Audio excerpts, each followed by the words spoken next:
Okay, this is picking up a part 4 of chapter 21. I told you in the beginning, it was very long. This is from the book, of course, that God dictated to me, as he dictated the Torah to Moses. Now, this is 52, and many people don't realize that 52 is the start of 53 in the last 3 verses. And they're in quotes, though very few seem to know about it. It's a complete demarcation from what 52 is about. And it's about the return of the exiles. All of them. All 13 tribes. It's the remnant. It's God's prophecy fulfilled of the return of the remnant. And reaching Jerusalem, Ezra tells us the Israelites settled in their towns. The northern kingdom was inhabited by Gentiles from when the northern kingdom became exiles or deported, and then Gentiles imported. So the exiles from the northern kingdom had to make new lands in Judah. I don't know, the Bible doesn't exactly tell us how it was determined who got what tracts or however they did it.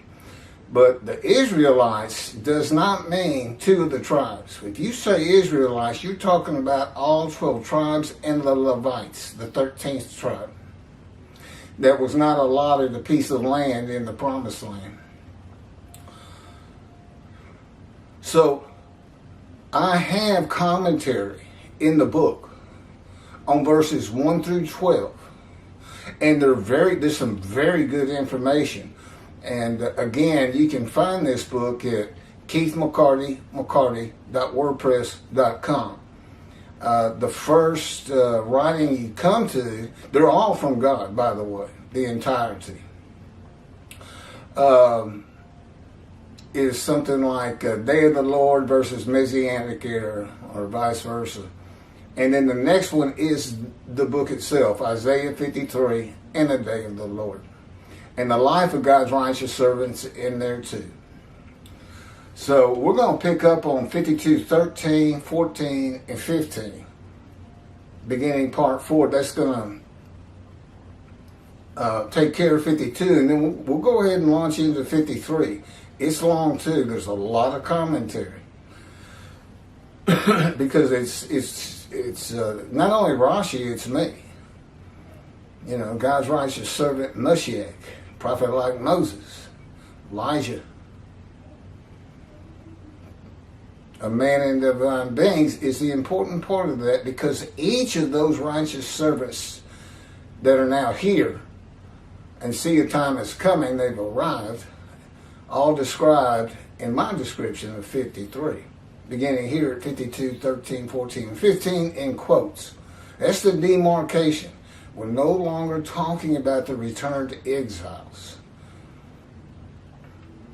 Okay. Now Rashi, when we quote Rashi, we first read his Bible version of the verse. And then mine is from the JPS. I repeat it also. And then we have our commentary.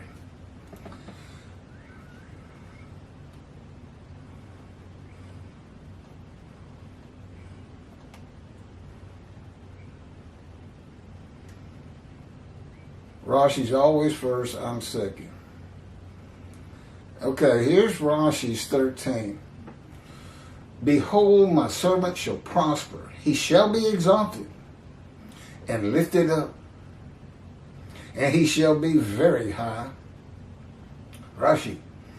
Behold, my servant shall... This is Midrash form. Take a verse, break it down, show or give an opinion on what every part means to have a full understanding of it.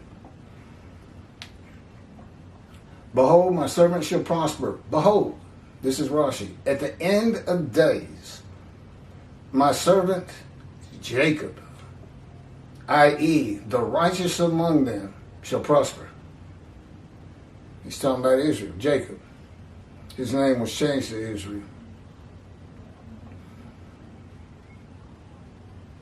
By the way, that exalt, that's what Jews for Judaism uses in their commentary on Isaiah 53 for world exaltation. Not only is it not world exaltation, that's what it appears to be. They go out of their way to show it.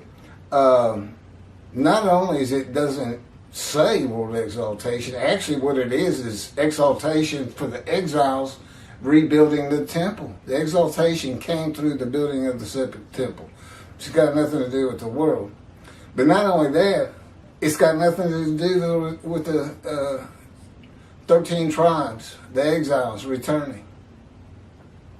No, this is what 53 is supposed to start with. This should have been 1, 2, and 3. 13, 14, 15. That's why it's put in quotes. It's a separation. Keith. Indeed, my servant shall prosper, be exalted, and raised to great heights. A little different, not much. My servant shall prosper, be exalted, and raised to great heights. Okay, my commentary. My servant is now the Gentile and not the exiles who becomes my righteous servant in Isaiah 53:11 after passing the test of devotion in Isaiah 53:10 when he makes himself an offering for guilt in a covenant with God from a sinful man whose life has been lowly, full of grievous events and serious injuries, a man of pain and suffering, familiar with disease that the Spirit of God alights upon, to the crown of God's righteous servant who rises to great heights. And this is from Isaiah 11. That's where we find Moshiach, the anointed one, the twig of the shoot of the stump of Jesse, which I have a video on before this. The stock of Jesse that has remained standing shall become a standard to peoples. Nations shall seek his counsel, and his abode shall be honored. That's talking about Moshiach. The abode of the righteous servant is humble when the Lord cuts him off from the world of material things, cut off from the land of the living, just as Ezekiel was. In Isaiah 53:8. And in the end, the abode of the servant, the righteous servant, is one to be honored in Isaiah 11, verse 10.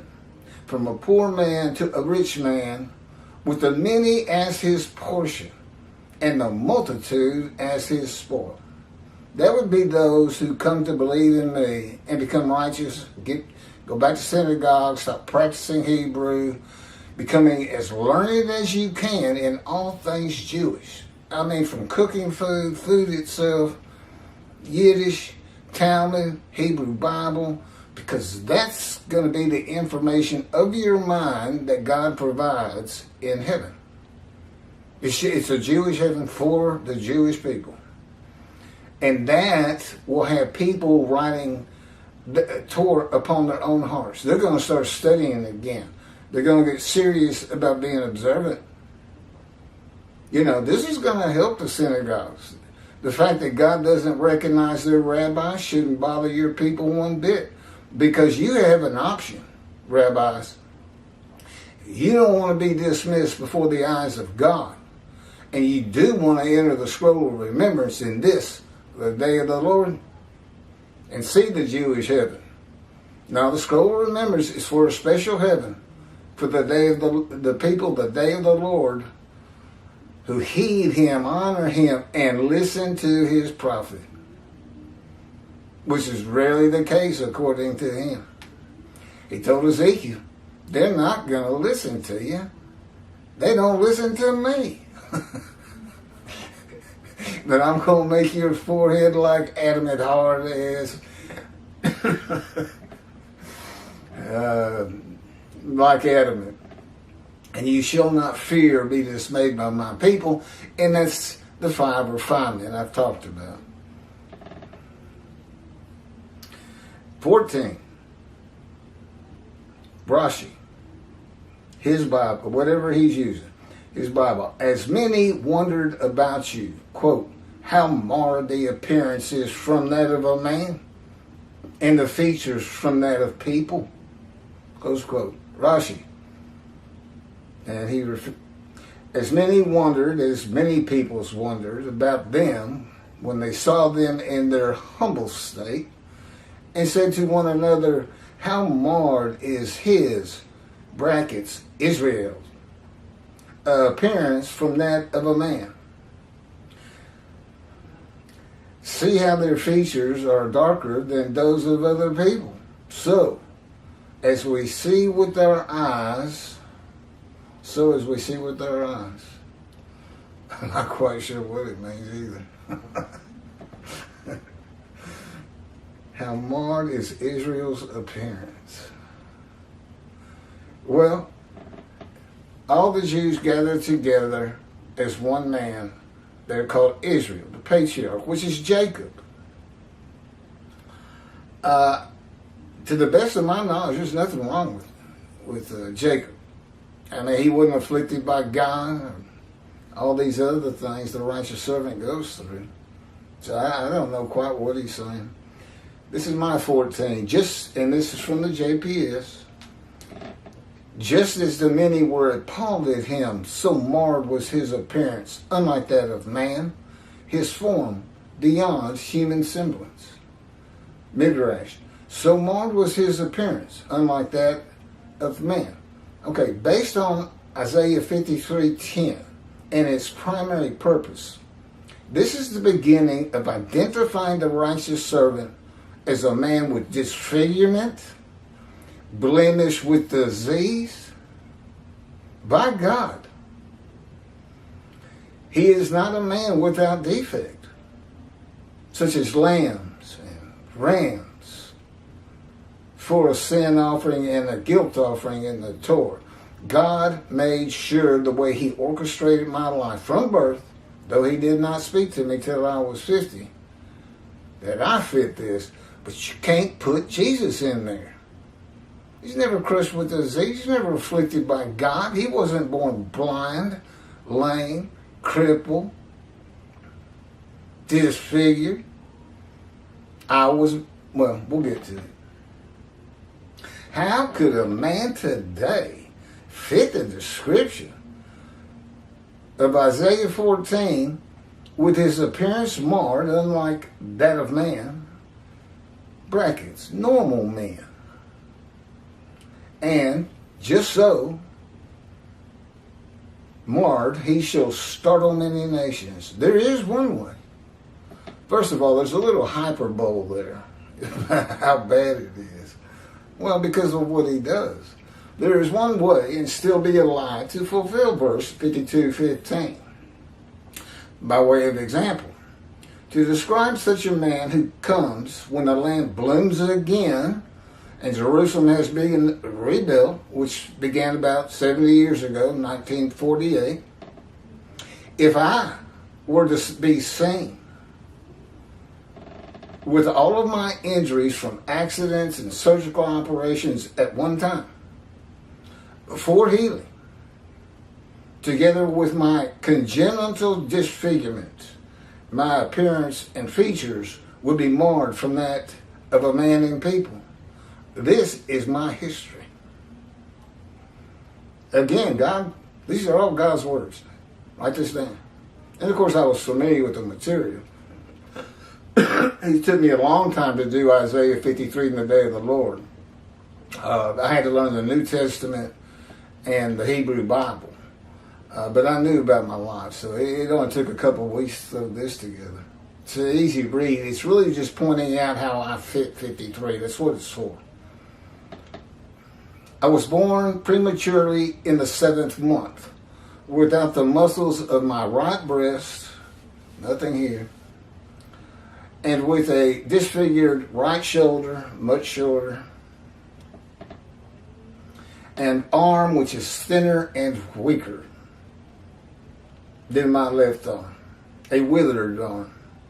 I would have a 4-inch wound from surgery to remove tissue above the missing right breast when I was 2 years old.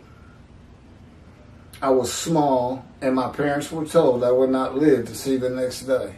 My intestines hadn't formed properly or completed forming, 7th month birth, and couldn't take milk or anything. They got me through it. My feet would have 3rd-degree burns from standing on the ashes of hot coals at a 4th of July celebration when I was 4, which I remember clearly. My right knee would be a gaping wound from being impaled upon a broken glass bottle after being tripped by my dog while running in a field when I was 10. It was stuck in the ground, nose down, where you drink from. That was stuck in the ground. It was sticking straight up, and the bottom had been broken off of it. That's what my knee came down on. I remember that well, too. I remember my left knee would be sliced open from broken glass. I crawled over playing a game when I was 11 and had to be stitched up. My 2 front teeth would be gone, knocked out by a telephone receiver when I was 12. No comment. Each foot would be pierced twice by nails I stepped on at a construction site when I was 17. And I had to laugh because everybody else did. It was lunchtime on the construction crew. I stood up and there was a board with nails sticking up on either side of the board. My foot went down on 2 of them, came through my left foot. I leaped in the air, screamed, and I came down on my right foot on the other 2 nails. It was like a world record. 4 nails in one moment. My knee would be sliced open from glass. I crawled over playing a game when I was 11. Oh, I just read that. My torso would be open from the top of my rib cage. I mean, I got a big scar down to my pelvic bone.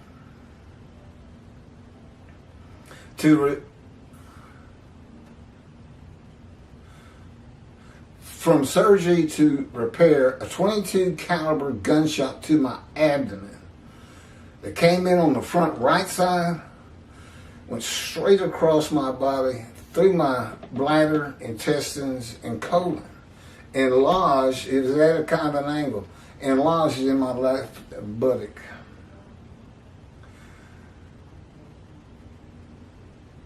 When I was 18.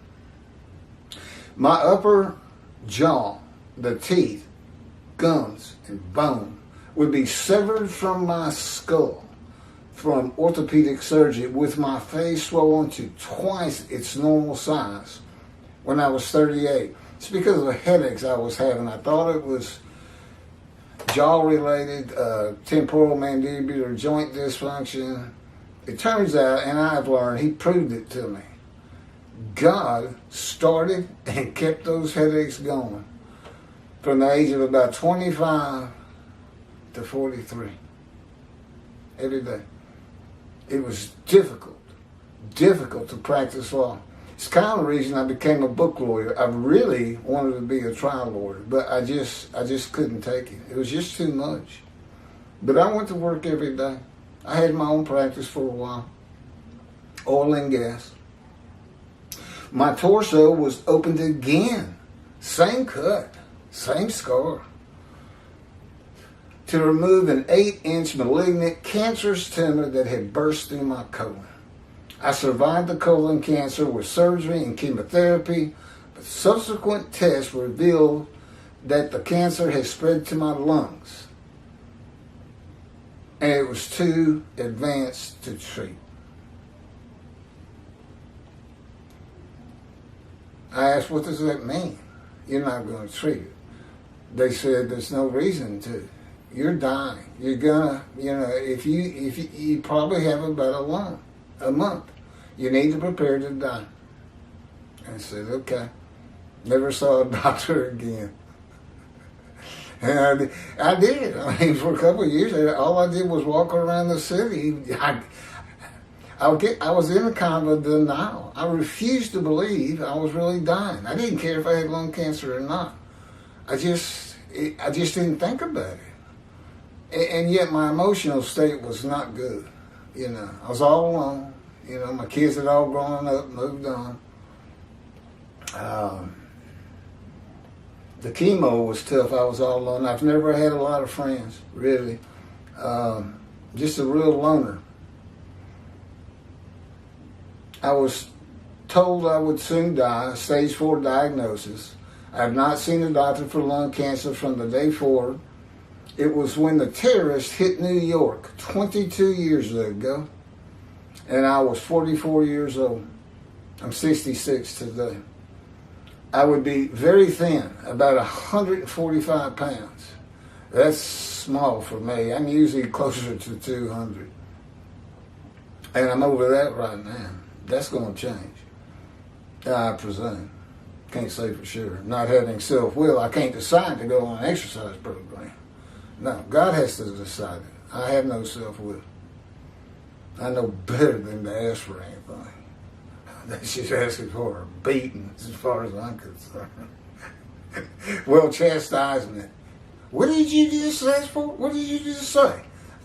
It's like God to talk to you like that. Well, Ma. I was just wondering. I won't do it again. Excuse me.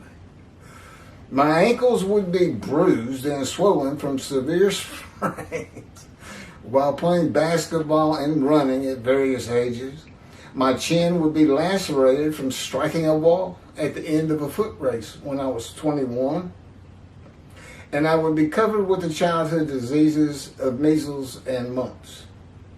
Let me add this. This is before God spoke to me, when I was 50. Which is a great story. It's, I think, chapter 7 in the life of God's righteous servant, and it's titled, God Speaks to an Atheist. It's pretty interesting. But let me add this. To these wounds and all the stitches and scars that, that developed to heal them, God has added a broken hand. You know what he did? He has me,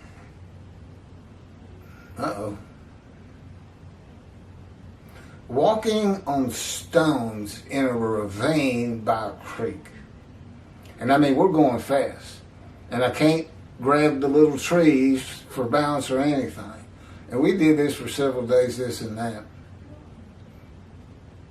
You want me to turn it off and start again? Oh, I think I won't. Anyway, I had gotten to the end of it, and I was trying to get my breath. He was working me out. We also swam a lot early on. He's totally gotten away from the exercise thing since COVID. But we used to be a member at the gym. But all of a sudden, my hand just raised up. Right over a big stone. I mean, I'm talking about big stones that you can actually step on. Some of them wiggling up, some of them are slimy. And I could feel him stick my feet to that slime. So, y'all got everything on autofocus. I can't tell you. I just need better equipment. I can't afford it right now. I got this equipment, including this TV backdrop, with the initial COVID payment, I think. Yeah, broke my hand. And my hand just came down, like bang! And broke this bone, which I had broken before. And he wouldn't let me go to the doctor. He says, go grab that branch and pull down. I grabbed this branch of a tree and pulled down, and the bone snapped back into place. I set my bone. And then he put his power around it just like it was a cast. It was healed in about 3 days. Although I did not have good movement of it for almost a year. It was real tight. Cracked my ribs on a railroad track. I was running down a railroad track and an invisible rope appeared down on the tracks, which my foot hit. I just went flying through the air, and it looked like my head was going to get crushed on a rail. And all of a sudden my body just flipped. And my head went past the rail and I cracked my ribs over here. I cursed him for an hour. Easy. Half an hour. I got up and I just started running. I was so mad. That's what he's been getting rid of. Yeah, that's not there anymore. Today I just get up and I'd say, when's it going to be enough? I'd say something. But, it was pretty wild. And he's slammed me to the ground on cement 3 or 4 times, breaking my chin open, cracking my skull, ruining a nerve up here. So, skinned up face and everything. So, that is how a man could be the description of the Lord's righteous servant in Isaiah 53:14. And, quote, just so, this is 15. He shall startle many nations. Kings shall be silenced because of him, for they shall see what has not been told them, shall behold what they never have heard. Okay, here's 15. So, well, you heard the description. It's certainly not, the birth is an affliction by God. That's never happened to all the Jewish people. Gathered together as one man. It's never happened.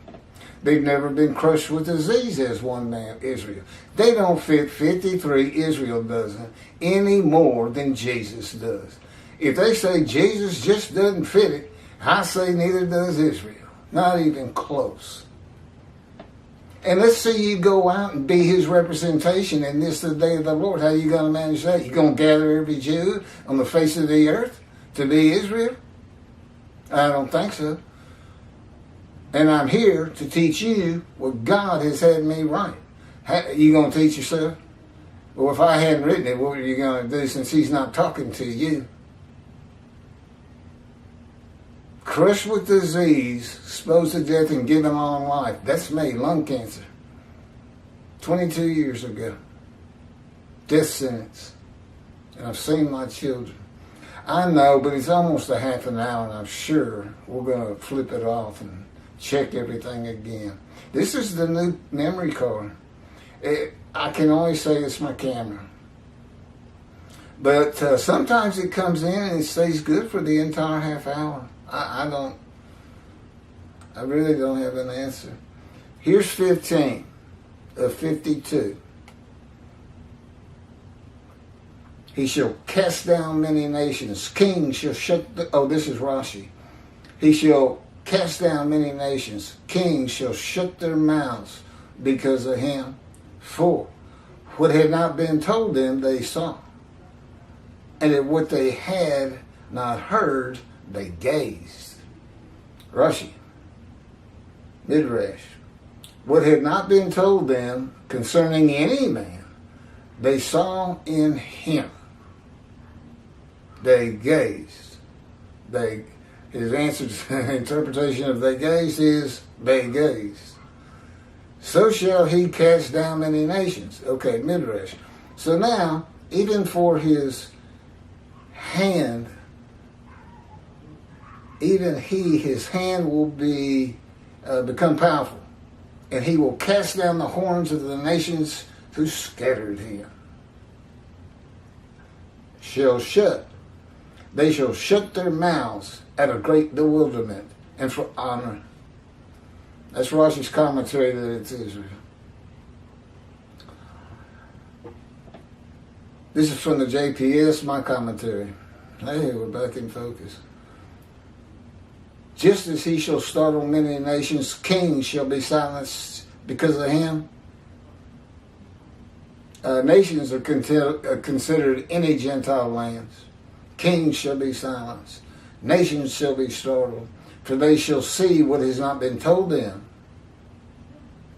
In other words, they've never heard of what's happening right now. That would be me also. Shall behold what they never have heard. Well, they'll see me and behold it. And yet they've never heard